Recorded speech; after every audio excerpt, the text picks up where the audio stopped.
Integrating pewter into my woodworking projects is something that I've wanted to do for quite some time now. It's really easy to use and super simple to melt in your shop. So you can be a woodworker, not have to deal with any type of metalworking tools and still be able to get cool results. And when you pair that with your CNC router, you can create a ton of very cool custom objects that you specifically are creating for profit. Because this is a Maketember video, so when we're talking about integrating pewter, I really want to focus on creating objects specifically to sell. But the project that I specifically want to make with pewter is not really created to sell. As a woodworker, I get asked to be able to make cremation urns probably more often than I'd like. So I've got a few questions for y'all specifically, and hopefully y'all can answer me down in the comments, but we'll get into that in a little bit. Specifically, I want to talk about pewter and how we get to this point so that we can figure out how to get to the other points. Pewter is mainly comprised out of tin. It is tin, antimony, and copper. Well, at least modern day pewter, that's what it's made out of. If you come across pewter, it has probably been recycled at some point in its life,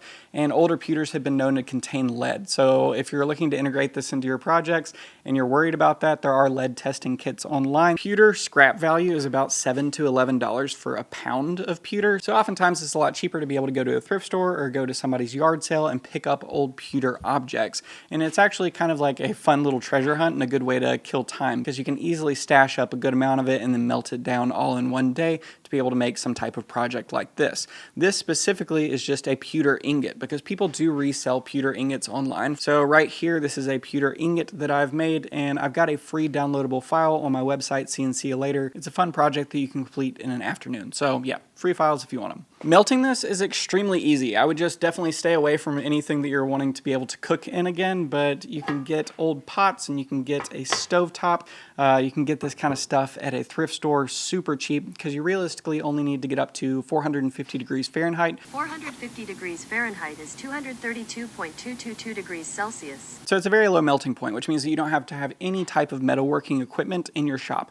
This can be cut with woodworking tools, although I would definitely take it slow, just like aluminum or anything else, but it is also something that can easily be machined on your CNC machine without getting any type of specialized bits. Now, in pouring into molds for this video specifically, I wanted to show the cheapest and easiest way to be able to pour a mold, and that is with MDF.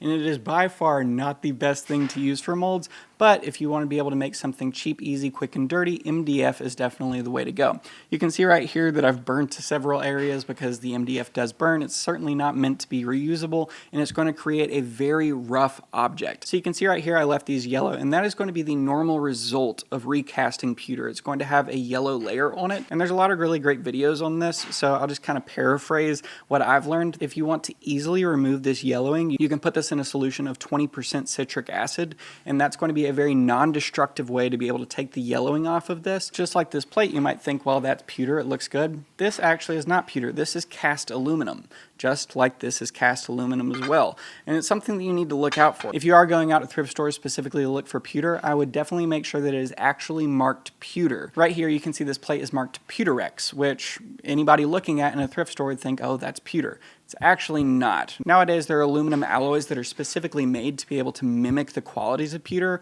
while making it a much more durable product. Because if you find pewter, especially thin pewter, you can just crush it with your hand. It's an extremely malleable alloy. Whereas a lot of people want the look of pewter, but they want the durability of something else. And aluminum is considerably cheaper to manufacture. So a lot of times you'll go out and you'll find aluminum objects instead of pewter. And aluminum has a considerably higher melting point, so it's going to be a lot more difficult to process in your shop. So if you are looking for pewter, make sure that it actually says pewter. Oftentimes when you look for pewter, you're going to find cups, and those cups are weighted down at the very stem. So the stem is filled like concrete or wax or something like that to give it a lot more weight without sacrificing more metal in the manufacturing process. So when you find pieces like this that are a whole lot thicker, especially plates, that's something that's going to hold a lot more value, because simply there's just going to be a lot more pewter in it. So make sure that it's actually marked pewter, because even though this is not my first time melting pewter, I got out my weed torch and I specifically was trying to melt this down just as quick as possible. And I kept on getting confused because I bought some stuff marked Pewterex and didn't look into it, unfortunately. But hey, you live, you learn.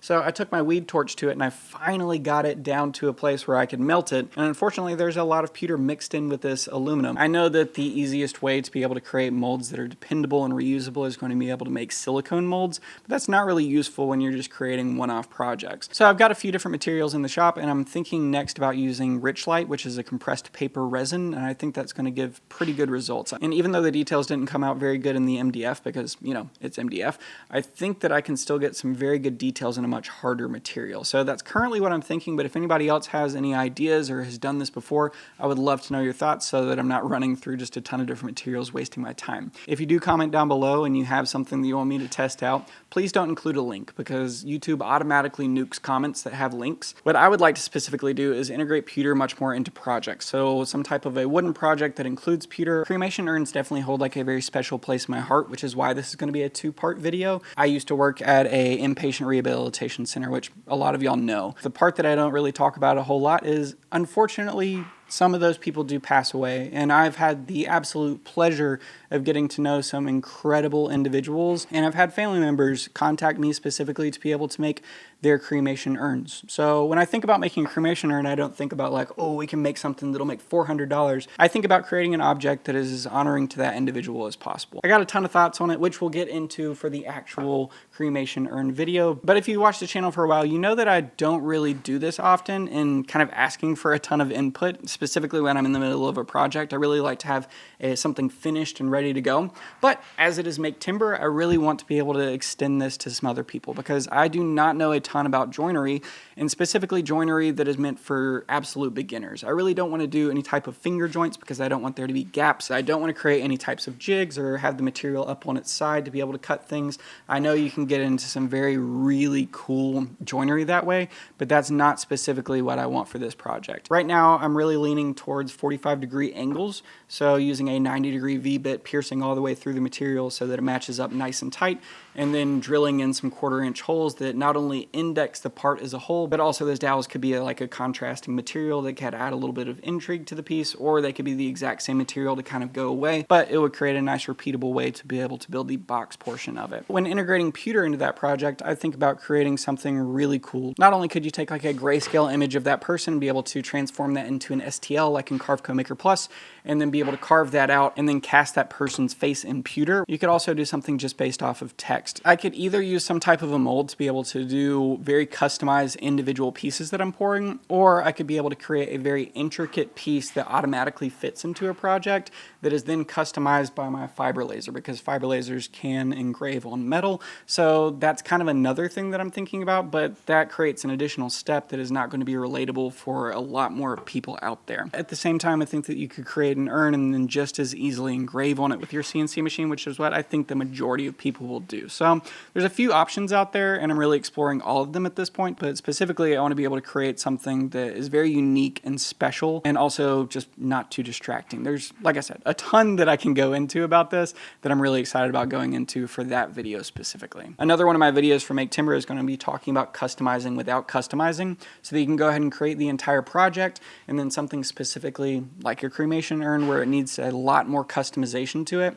The customization is the project that you're working on that just integrates into another product that you've already created. I think pewter is incredibly cool, specifically for people out there who have a CNC machine that's just kind of like a hobby, and you're specifically wanting to create some cool projects for yourself, friends, and family. I think that integrating pewter is something that is going to be a ton of fun, because you can go out into your town, look on Facebook Marketplace, and find some pewter, melt it down, have a fun little project, and be able to create something that is really lasting. I don't know if y'all been able to hear this entire video or not, but sheesh, just things have just been dropping on my old...